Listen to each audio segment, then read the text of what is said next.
All right, we're rolling. All righty. What are we talking about? Going all in. Yeah. That's what we kind of had alluded to it before. But so I wrote out some notes. Well, what kickstarted it is a conversation I had with a guy who called me. I forget how he got a hold of me this time last year when we were both still at Subway. Right. And he knew of me when I used to be a thing in the strength and conditioning industry. And you're still a thing. He was wondering kind of where to go and what to do. And I just asked him the question if he'd ever considered that he's right where God wants him to be. Right. Dude's an arborist. He kind of felt like he was a high performer in a low place. And I thought maybe that's exactly where you should be. Yeah. And a year later, he texted me a couple days ago and he said, "Hey, just wanted to let you know it's been about a year since we've talked. Since then, I have gone all in," those words exactly, on this profession. I've done a ton of credentialing and he knows he's right where he's supposed to be, and it's in arboring. I have a huge admiration for that career, that business. I mean, I've had an opportunity to meet with a couple of them trying to save some giant 100-year-old oak trees, but I'm fascinated by their knowledge. Anyway, so I took it like three different ways. Go all in. Does it mean go all in your job, go all in the QSR industry, or go all in life? So I thought, well, I'm going to try to answer all three of those, separately. All in on your job, whatever that is. All in on your job in QSR, and then all in on life. So I just wrote a ton of notes. Well, I typed in a ton of notes, printed them out. And I've been thinking about it all week when you brought it up. Okay. So I'm just I'll kick it off with all in on your job. I'll tell you my thoughts and then you tell me yours. And we can go, Okay. Sound good? Yep. So all in on your job, start with a clear aim, a clear direction. Know what winning looks like in your role. And then, break it down into quarters, right? 3 results that you want to achieve in the quarter. Own your lane. That's your expression. I use that a lot. Do the hard work first. I think that's a biggie. And I think a lot of people, as humans, we don't want to do what's hard. Be fast and clean. Speak what others won't. Learn daily. Make your boss better. Let's see, what else did I write down? Track your results. Cut noise. If you have the ability to, by cut noise, I mean limit your meetings, limit email, limit the phone, protect, set aside 2 or 3 hours just for deep work thought. Finish strong. Stay steady. So those are my thoughts on just your job in general. Whatever job it is. It doesn't have to be QSR. It can be, coaching strength and conditioning. It can be an arborist. It can be, anything. Those are my thoughts on going all in. Yeah, I think. And obviously, I borrowed some of those from you.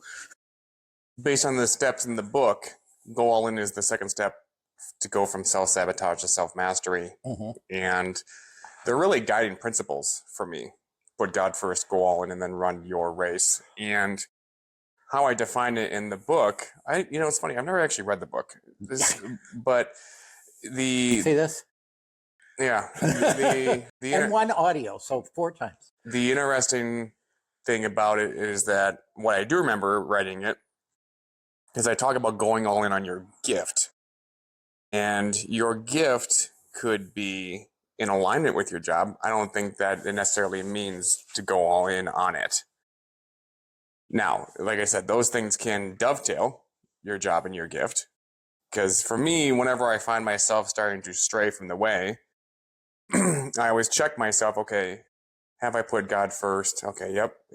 I'm not putting anything before him. Mm-hmm.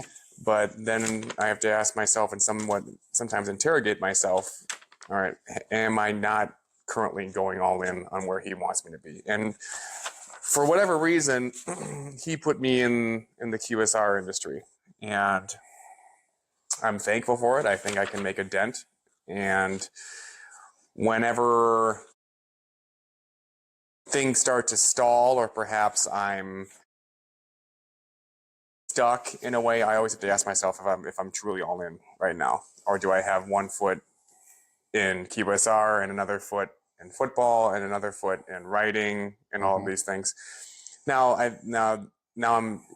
listeners might think of me to be the ultimate heel when I say that, because they might say, well, time out, isn't that balance to have a foot in all these different things? And yes, I do. Yes, absolutely. But it's when I start to, there's a difference between balance and then having balance between my job in football and writing and going all in on writing or football and all those things, right? So to me, I think that's what going all in entails. Is it has to do more with your gift than your job, but it most certainly can align with it. So I kind of segmented it. I did job, then I did QSR, and then I did life. And obviously they can cross-pollinate each other all the time, right? So for life, let me get my notepad up here. For life, I wrote, pick your top 4. And I wrote faith, family, work, health. And then write what win looks like for each of those. What does win look like for faith? What does win look like for your family? What does win look like for work? What does win look like for your health? So that was my go all in for life. And like I said, that has definitely an impact on go all in for work as well. Okay. But going all in for life is a little different than going all in for your job. Yeah, to me, it just comes back to the gift. You go all in on your gift, whatever that is. And people have told me that my gift is perseverance, which also happens to be one of my core values. But I've also had people tell me that my gift has to do with leadership. And so then does that mean QSR? Does it transcend that? So I think leadership transcends QSR. Yeah. But it is an industry that's starving for it. Right. But leadership, if you and other people have identified your gift as leadership, that's applicable to any aspect of your life, right? It's applicable to work. It's applicable to being the leader of your family, a leader in your faith.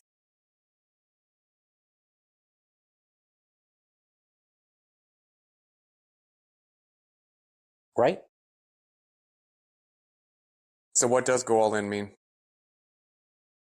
Go all in where? Go all in Period. Period? Period. So because if you're putting God first, and then the next step is to go all in. What does that look like? What does that mean? So I wrote, go all in means faith, family, own your days. Don't let your days own you. That's a biggie, and I think a lot of people let their days own them. Instead of you are very good at owning your days. I wake up every morning at this time, I take a cold shower, I do this, 1, 2, 3. You own your day every day. Guard your time. And I'm really big on that. Build strong habits, and we talked a lot about habits. I asked you a couple podcasts ago, how long does it take? 66 days. Right. Be fully present. This came from you. Yeah, one of your pet peeves, but I also realized it's kind of one of my pet peeves, even though I do it, is you are fully present when you're talking and having a conversation with someone. You're not distracted by your phone, which is a biggie for me. And you get mad at me if I'm distracted by my phone and we're having a conversation. So be fully present. Be there. I think that just comes down to the experience with the people that I work with and that work for me, because a lot of them, one of the things that they just want more than anything is to be heard. Next thing I wrote was invest in people. Call, meet them, serve them, invest in people.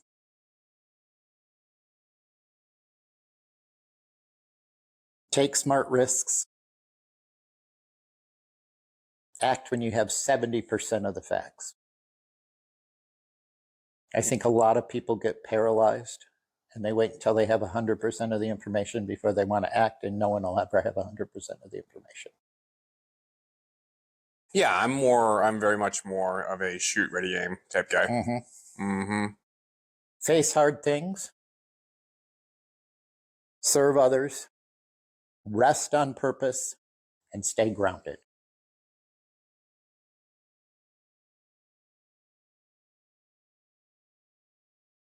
Okay.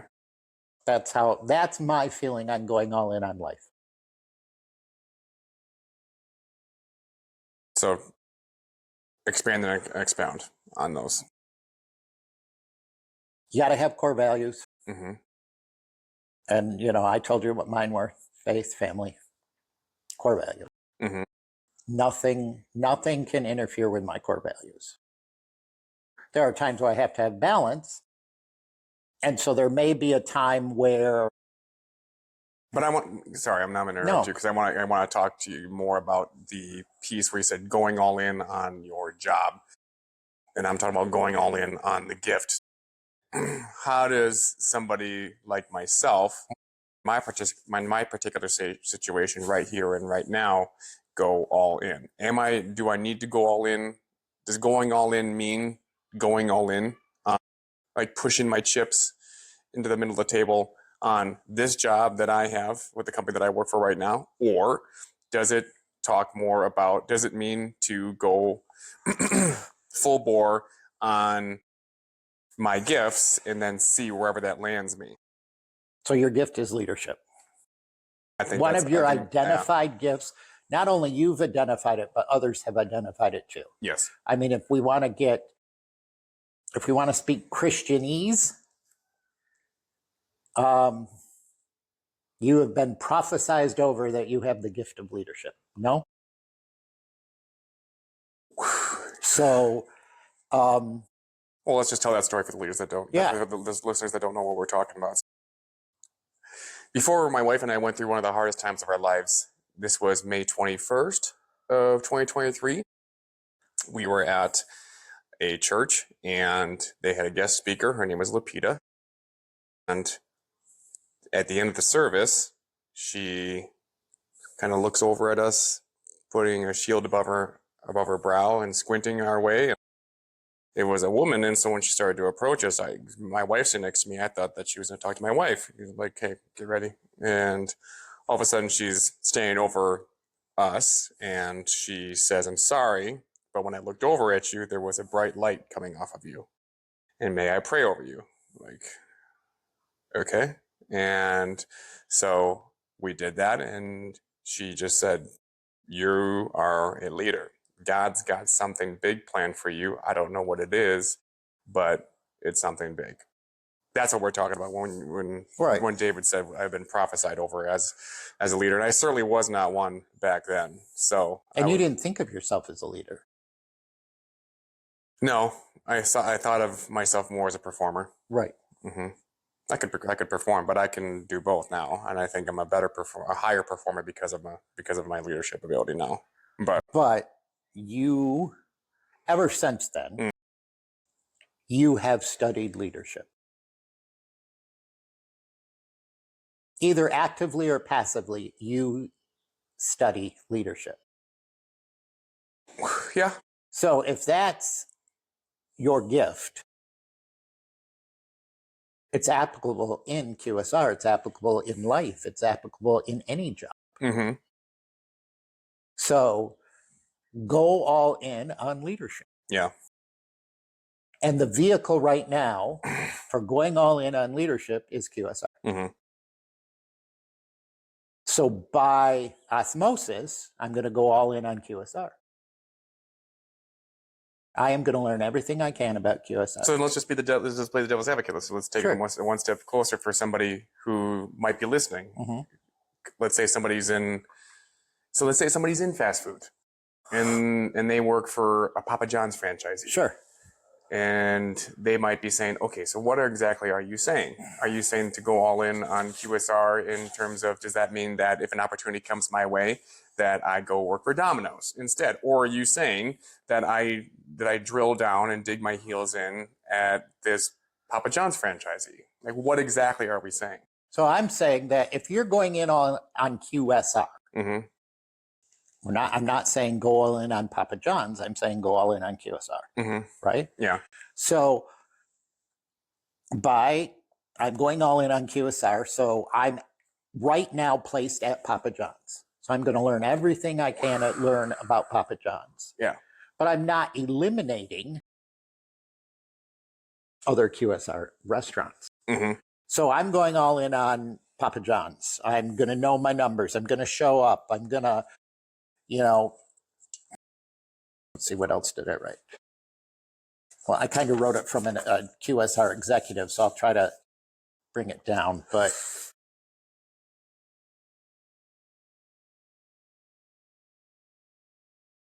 one of the biggest things I talk, that with employees, I wrote this on a separate paper somewhere.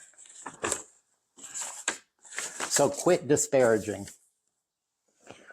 Be loyal. Don't cut down your fellow teammates. Be dedicated.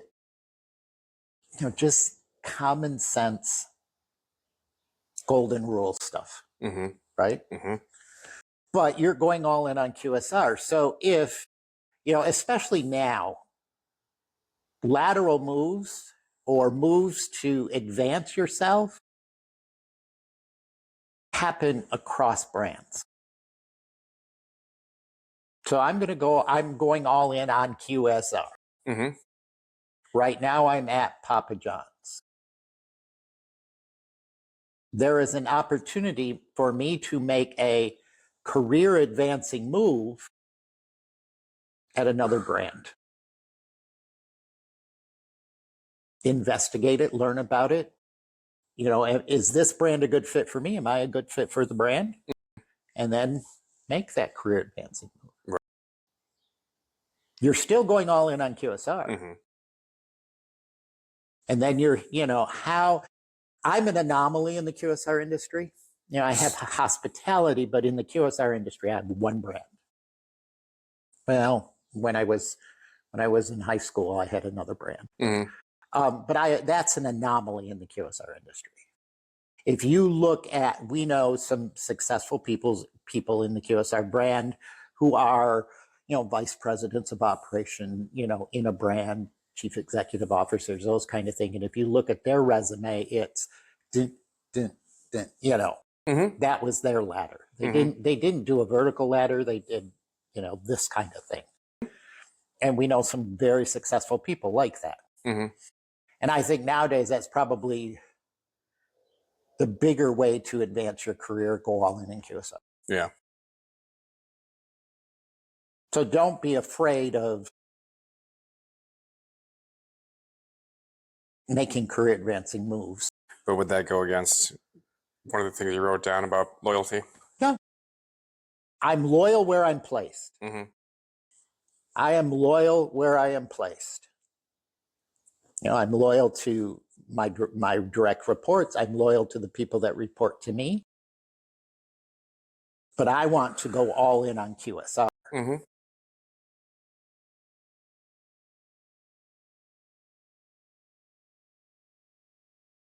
That doesn't, look, What did I say to you? I say to you today or the other, the best time to buy a car is when you don't need one. Yeah, that was one. My strength coach in college, Coach Ginn, he's actually the guy that introduced me to Joe Ken, who was at the time the head strength coach of the Carolina Panthers. And there was a position, but not really. And Coach Ginn encouraged me to make that connection with Coach Ken because he said the best time to interview is when a job isn't available. Mm-hmm. I'm like, I had never heard of that before. Yeah, absolutely. Yeah, the best time to look for a career advancing position is when you don't need it.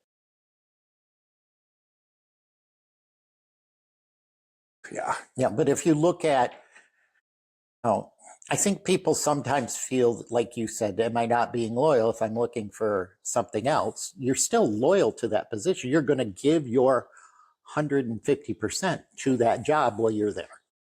But then take it a step further for the Christians, because they ask a deeper question, which is, am I straying from God's will if I start looking, if I start doing other things, right? If I start entertaining making a career advancing or lateralizing move into a different brand, even though the brand that I've been with for X amount of time has been so good to me, right? I think one of the biggest or hardest things for Christians to discern is, what is the will of God for my life? And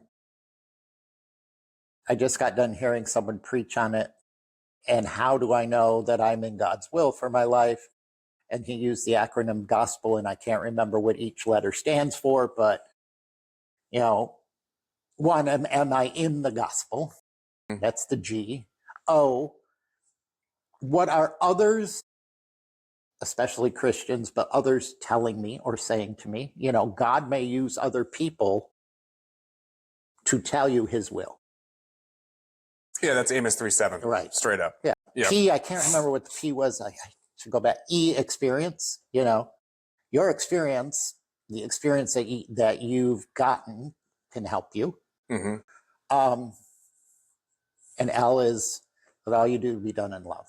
Mm-hmm. That's stand firm. That's the 1 Corinthians. That's a biggie for me. Mm-hmm. Be steadfast, stand firm in the faith, act like men, but let all you do be done in love. Mm-hmm. So I guess that's kind of how I kind of discern, am I in God's will? It's a little complicated for me. And S is scripture. Yeah.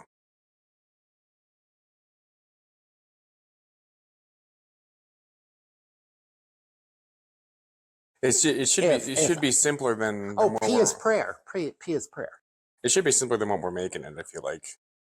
All right, so sometimes I feel it's like the what the hell is water story. We can't see something good that's right in front of us, right? So put God first, and then go all in, and then the third step is run your race. So then maybe we have to take that into equation. The third step, in order to get a clearer picture on what the second step, go all in, actually means. So because if you're running your race, well, then that should, even as I'm saying it now, that's providing some clarity and peace. It's like, it's my race. Your race. It's my race. So that might be a little bit different. I mean, that might mean it looks different. Yeah. Right? That's kind of the experience side of it a little bit. Yeah. I have experience in leadership. You have experience in leadership. I can kind of discern, what this company has great leadership. I would be a great fit. I can discern that based upon my experience. So how do I know if I'm in God's will? One, does this give me an opportunity to advance the gospel, the G? O, others are telling me, hey, look at this opportunity. P, I've been praying about it. E, my experience is leading me to say this might be, and I'm going to, L, and is it scriptural?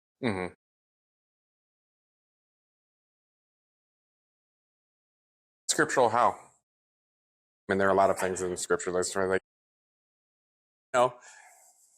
is it more of a Gideon moment where we're looking for the fleece to be wet? Are we actively testing it, saying, Lord, if this isn't your will, then please make it obvious, or slam the door shut?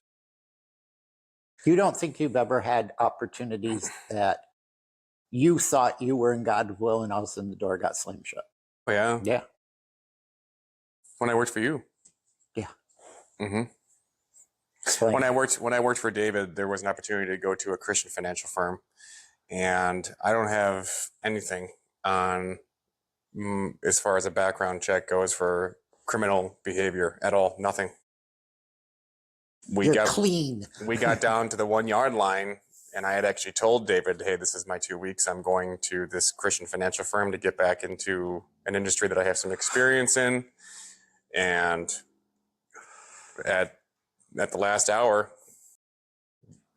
background check couldn't pass it. That was pretty obvious. The door was slammed shut. The door was slammed shut. Yeah. Mm-hmm. Yeah. So before I don't know if I've ever shared this story with you. So when I was in the hospitality industry, so before I got into Subway, I was in hotels, and specifically sales and marketing side of hotels. And so I started in the hotel industry. I was going to college, took a semester off to earn money, fell into the hotel industry. Loved it. Loved the advertising, the sales and marketing side of it. Found I was good at it. Went all in on it. Promotion. And then I, ended up becoming the director of sales and marketing for a hotel management company. Got a phone call. Just got married. I think we had my wife was pregnant for our first kid. Got a phone call from a hotel management company doing kind of like what I was doing in Singapore. And I'm like, hey, what do you think, honey? Let's go to Singapore. We can do this. Buku, they're throwing money around left and right. It was, the same level of brands, luxury hotel brands, those kind of things. And started going through the process in that, and the visa process got just like that. I'm like, why? Kind of the same thing with you. It's like, it just kept getting harder and harder and harder and harder to get the visa to go to Singapore to work. And, they were going to sponsor me and all of this business. And I'm like, okay, all right, God, I'll stop thinking about this. Mm-hmm. I'm doing this for me, and you're telling me, no, that's not where I want you. Yeah. And if that had all transpired, I don't know where I would be. I would never probably have gone all in on franchising, QSR. Wouldn't have met you, So do you think that we begin to operate outside of God's will when we start to really want something? Mm-hmm. And is that an indicator of when you might be operating outside of His will? Think so. But I also think God can put that desire on your heart. That God can put a desire on your heart that you never had. You're like, why do I want this? Mm-hmm. Why do I want to look at this? You never wanted QSR. You wanted a job. Yeah. And you happened to get a job in QSR. And then all of a sudden you started getting this desire to go all in QSR, to learn about QSR, to learn, Mm-hmm. Was that desire placed by you, or was that desire placed by? Yeah, I think that his desire became mine. I think so. Doesn't mean that I'm still trying to get out of it. I'm always trying to get out of this industry for whatever reason. Probably because of what because the industry, by definition, what you and I have always talked about, is just, unless it's an organization run by yourself or me, like, there just seems to be an hereditary micromanagement. So the industry, I mean, we're not, I don't want to paint a bed of roses. And I when I have promoted people, I always start out with the negative of the job. Hey, look, I want you to become a district manager. Let me tell you what you're going to have to give up. Let me tell you how hard it is, because I think a lot of people have this rose-colored glasses kind of thing about what the job is. But QSR can, to coin your phrase, fast track your dreams. But it's a hard job. Mm-hmm. And I think there is times, by nature of the industry, in general, QSR has tight margins, those kind of things. There can be a tendency on leaders to micromanage. Mm-hmm. And I think you do not micromanage your way to success. Long term. Yeah, I think you can micromanage I think you can micromanage your way to success if we're defining what success is for that person. Yeah. I don't think that you can micromanage your way to, all right, let's say long-term success. But then what do we define success as? Because if we're defining success as lowering the retention rate or lowering your turnover rate, then yeah, you're not going to micromanage your way. Micromanagement is not going to help you be successful there, in my opinion. So, I mean, I know a lot of franchisees. I think you can micromanage your way to failure, not to success. And the ones that I can specifically think of that I would class that failed, depending on what you're, those are relative terms, like you say, or micromanagers. Mm-hmm. Probably almost to a person, they were micromanaged. And the answer has to be different than but this is just why? Why? It's got to be more to me than just tight margins.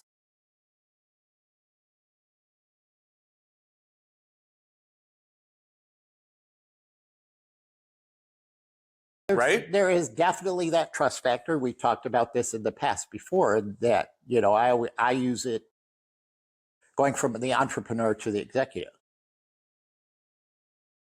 You have to give up control. Very hard to do. Because this, to be a franchisee, you have to have a little bit of an ego. And it's really hard for people with egos to give up control. But if you want to be successful... But what are you egotistical about? If you're egotistical about being a leader and developing people, then you would give up control. Right. Mm-hmm. But this business will not succeed without me. This business will not be successful if I don't have my hand in every single pot. Mm-hmm. To hell with that. Right. I mean, and that, I think that can be a mindset that franchisees fall into, is that this business won't be successful unless I have my hand in every pot. Wrong thinking. Right. Wrong mindset. I will be more successful. The more control I give up, the more success I will achieve. So then going back to what the impetus of this conversation, going all in. So then is it going all in on the problem you wish to solve in the industry? Because I've had thought experiments about that and romanticized in my own head about that. Is like, okay, am I in this industry to solve the problems that really piss me off about it? I've thought about that. Yeah. I've thought about that in terms of, well, could there be a position or a concept or an opportunity where I could go in and demonstrate, hey, look, we're achieving the desirable results. We're profitable. and my people have the autonomy to do it. I'm not micromanaging them. Look, this can happen, and everybody's freaking happy. And then not every situation is treated like an emergency and burning everybody's brains out. And not everything is a priority, because when everything's a priority, nothing is. I wrote that down in here somewhere, but not in those exact words. Where did I write it?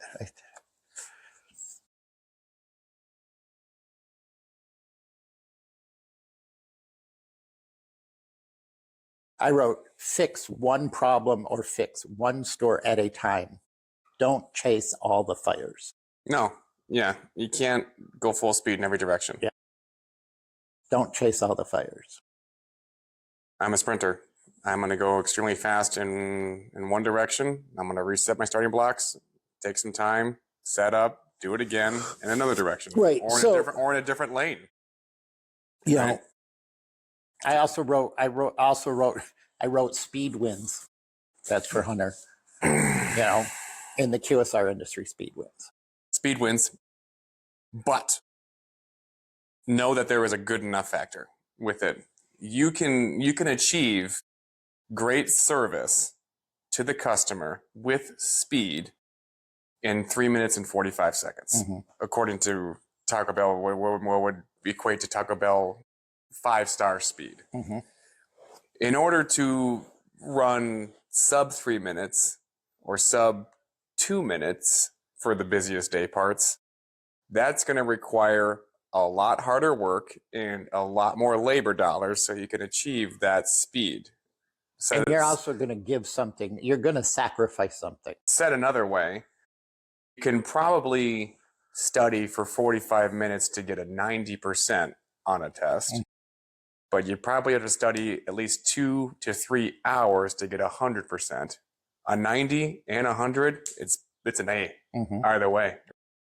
You see what I'm saying? Oh, I do. I think that if you can, what you're saying is you go in, you identify a problem. Okay, the problem at this unit is speed. The problem at this unit is whatever.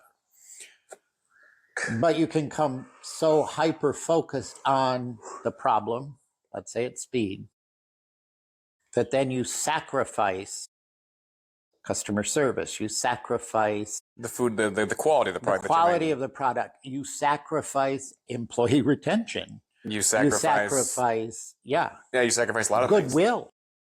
You sacrifice probably, what, to use our jargon, food love. How does the food look? When you're averaging 1:20 per car versus 3 minutes and 45 seconds, right. What's the difference in the food? What does it look like? I can tell you that if you spend more time on making the food, it's going to look better. Right. It's probably going to meet your weight requirements better. You're probably not going to forget items because you're trying to be so flippin' fast, which will then increase your complaints. Sacrifice waste and food cost. You might actually improve food costs because you're not putting what the customer is actually paying for on the product, because you're trying to fly it out there as fast as you can. You know what I'm saying? Instead of a 2-finger pinch of cheddar, it might be a 1.5 or a 1, because you're trying to get the flipping thing out the line out the window. So your food cost might actually show that you've grown product over the week because you're under portioning, because you're trying to go so fast. Then you're going to lose customers. Yes. So I say all that to say but also know that there's a good enough factor with it. And you can actually achieve 5-star results and whatever the desirable metric is, with less effort. Right? And that's something that I've come to the realization with in terms of my own growth in leadership at the concept that I'm at right now. It's just like, we look at this flipping leaderboard every day in the region for the busiest day parts. It's like, you know what, guys, like everybody here, they're playing checkers. We're going to play chess. We just need to be 3 minutes and 45 seconds. That's 5-star speed. Oh, and by the way, that person, that store who's number 1 at the top right now, just want to let you guys know, they got about 30 complaints this period. Right. Because they're going so fast that they're forgetting stuff. And 30 complaints. So what is the saying on complaints that we always use? That for every customer that complained about an issue, 5 customers didn't. So if you have 30 complaints you actually have 150 complaints. Yeah, because people are much more likely to remark about a bad experience than a good one. Right, but there in human nature, and I'm not going to waste my time complaining. Mm-hmm. So for every complaint, there were probably... Oh, okay, now I see what you're saying. So for every complaint that you got, there were 3 to 5 people that had that exact same complaint, but just didn't let you know. Right. So if you said they have 30 complaints, they actually had between 90 and 150 complaints about that issue. Mm-hmm.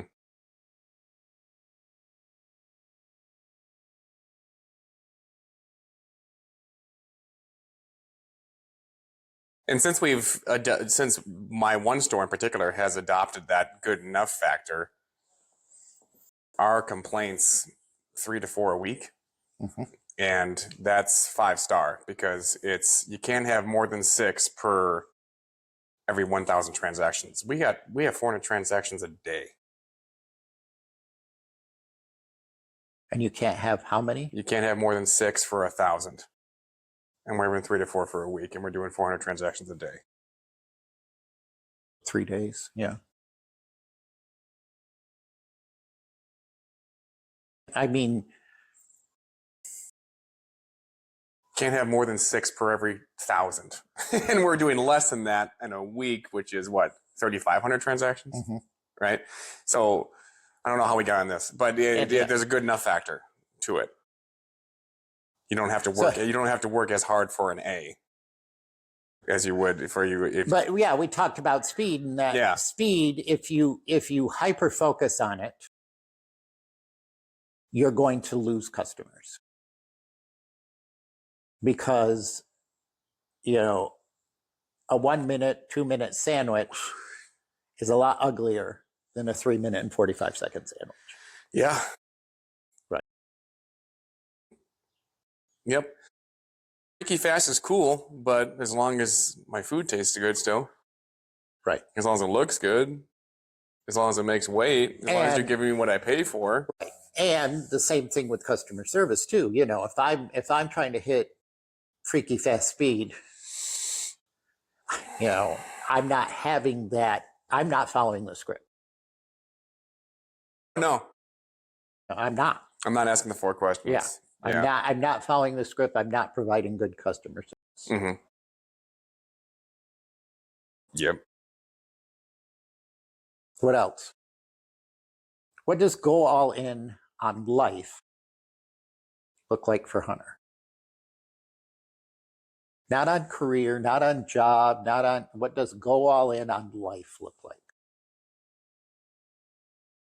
To me, it's still in alignment with what my gifts are. And I think one of my gifts is writing, you could say speaking, which would probably both be under the umbrella of just storytelling. I think that's what my gift is, but I can only go off of what other people have told me because who cares what the hell I think, right? What other people have told me verbatim, leadership and perseverance. And so based off of what the market, for lack of a better word, is telling me, then I probably should go all in on those things. Okay, I can persevere like a son of a bitch. And you need to persevere in QSR. Yeah, and I can also lead. What does that look like for my life then? One, the masochist, the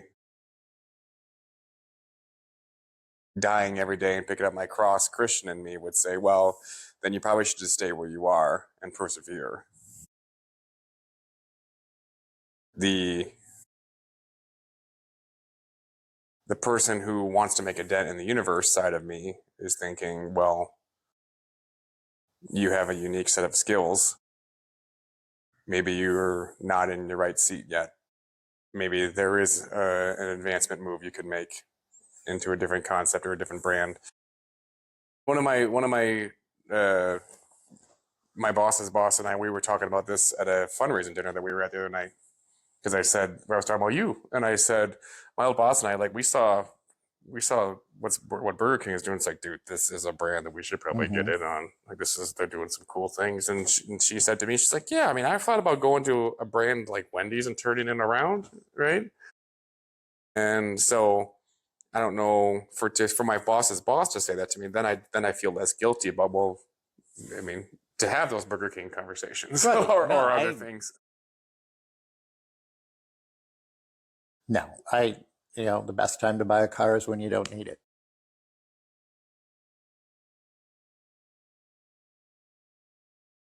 So I guess for somebody that's listening, use the gentleman that texted me. I think to go all in, you can. I think goes back to what you said. I think it's more industry specific than potentially job or position. Right. But do you think, so you had a conversation with the arborist a year ago, right? Yeah. And he was not feeling the greatest. Yeah, he felt that he was a high performer in a low place. Right. And I'm just like, dude, that's the thing though. And like, you're a high performer in a low place. You can kill it there. Yeah. And you gave him the advice that basically boiled down to go all in. And you talked to him a few days ago. He's more, would you say he is more content, happy than he was a year ago? Yeah. Because he went all in. Yep. He's like, I'm an arborist. I'm working outside every day and using my hands, honest work. And yeah, what he thought was, and we talked about this last time, what he thought was potentially a stepping stone is now a cornerstone for him. Does it mean that he's going to be with that particular company forever? I don't know. Does it mean that he's starting to develop a certain set of skills for the industry, whatever industry arborist falls under? I think maybe that's the way he's going. Right. Yeah. And it'd be kind of cool to see what he could do. Landscape architect.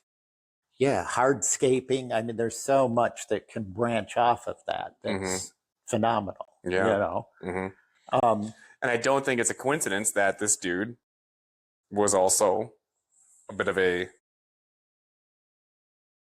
he had spent some time in the strength and conditioning industry. And I think that people with that have a different perspective, because the training perspective makes a lot of sense when you apply it to business.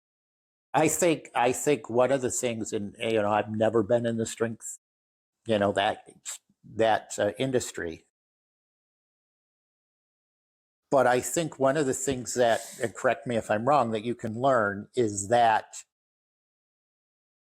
there are no results without hard work. Yeah.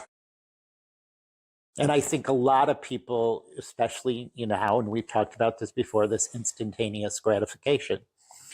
In the strength and conditioning industry, you learn there's no such thing as instantaneous gratification, that you need to put in the work to get the results. Yep. But then you also know that once you've built up this reserve, whether it's strength, speed, whatever the particular biomotor ability we're discussing, then all of a sudden you can just sort of microdose and kind of tap, whatever it is there. But you can also apply that methodology to business. Once you've built this thing up, then you can just sort of, instead of being there for 50 hours a week, you can be there for 10. Just go all in. Microdose. Just bang. Going all in. Put in the work up front. I mean, when I first started in the industry, in the QSR industry, I was working ungodly hours. And I mean, 100-hour weeks. That's not unheard of. As we got more successful, as I learned to relinquish more, I was putting in less hours. And to be honest, I was happier. I'm sure your family was too. Oh, yeah. Oh, yeah. I wasn't showing up I wasn't showing up an hour late for a function, for a family function, because I had to go solve a problem at a store. It's like, why do I have to, as I got further along in the industry, as we had more units, those kind of things, it's like, why do I have to go solve that problem? Hunter will. Mm-hmm. You know? Yeah. Mm-hmm. But I did have to put the hard work up front.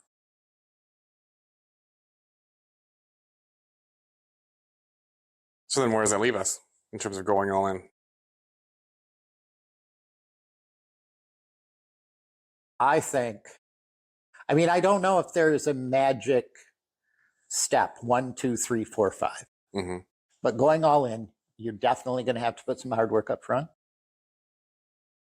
You may not see instantaneous results.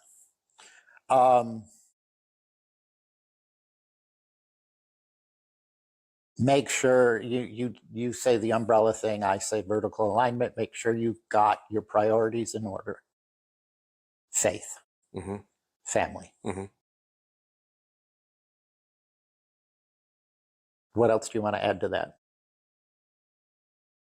I would just echo what I said to, his name's Lucas. Echo the same advice that I gave Lucas. If you are a high performer and you feel like you're in a low place, I would ask you to consider if that's exactly where you ought to be, and just see what happens. Mm-hmm. If you say, well, I'm going to actually take this pretty seriously, right? Because if you're a high performer in a low place, you can get by with minimal effort. I am going to be the best sandwich artist. Mm-hmm. I'm going to be the best food champion. Mm-hmm. I am going, no matter where you're placed, Mm-hmm. yeah. And in a concept in fast food, I'm not sure if it's true for all the other concepts, but I know that with this particular concept, Taco Bell, if you go all in on becoming a really fast food champion, which really isn't that hard, it just takes some reps. It takes getting your ass kicked a few times. Mm-hmm. And it also just takes you giving a lot of damns. You just got to care about being fast. Yeah. But in our concept, when we find somebody who's fast in the line, it is only a matter of time before we start asking that individual if they've ever thought about becoming the manager. Right. And then they're off and freaking running at that point. Fast tracking their dreams. Yeah. Because if you become a manager, then you now have ability to demonstrate whether you can lead a shift. And if you can lead a great shift, well, then you do that for a period of time. Then, okay, well, have you ever thought about becoming an assistant general manager? And then then after doing that for a little bit, then it's okay, well, now let's get you into a program that's fast tracking your development to become an RGM. And then after that, and then it's, and then off you go. Right. So it's just, again, if you just give a damn about it, because again, high performers can get by with minimal care or effort because you're a high performer. Right? But if you stop flirting with it and go all in, then you can really, really advance yourself very quickly. Like I talked about, fast food can fast track your dreams, right? So I would personally take that advice and run with it, because you don't want to do what I did, which is not having any other choice, because life and God humbled you to the point where you didn't have any other choice. So I would just say to make it easier on yourself. Yeah. But yeah, it's like, okay, in my growing up, when you turned 16, you had to get a job. My parents believed in a work ethic. There was no way around it. The minute you turned 16, you must get a job. 16 years old, I got a job at McDonald's, and started there, and I'm like, I want to be a really good McDonald's employee. Mm-hmm. So my parents told me you have to work hard, you have to be a good employee. Mm-hmm. I ended up becoming the youngest McDonald's manager ever. Yeah. But it's like, okay, I want to be a great employee. I want to be the person that the other employees want to work with. Oh, good, David's working. I want to work that shift because we're going to get shit done. Mm-hmm. Mm-hmm. That's going on. Yeah, you don't want to be the person when on a deployment or seeing the schedule, just like, oh, I have to work with that person. Man, where is my talent? Or where is like, this is not the A team. Right. You know, I want to work with that person, one, because I know we're going to get stuff done. Two, it's going to be fun. You know, they're not going to be whining and crying and complaining about, oh, I got to work and I got to work 5 hours and I was supposed to go see my girlfriend. And, you know, they're not going to be that person. You know, it's, you know, that's going all into me. Yeah. And I was rewarded. Yeah. I mean, you went all in. You know, you came into our industry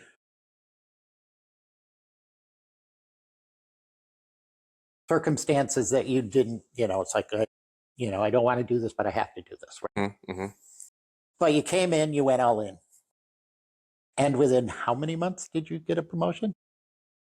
From a sandwich artist? Yeah. Just over 2. Sandwich artist to manager. But when you came in, it's like, you know, hey, David, we got this guy working at one of the locations, and God, he's a really good closer. You know, he's a really good closer. Now, you could have come in just, you know, you went all in.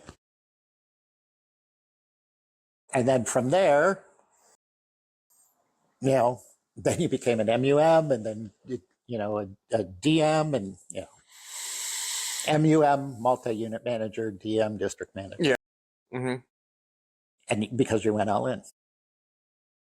Yeah, and I really liked developing people. It was cool. It's cool to build a person. It's cool to build other high performers in low places. Right. So I guess my advice is, wherever you are right now, go all in.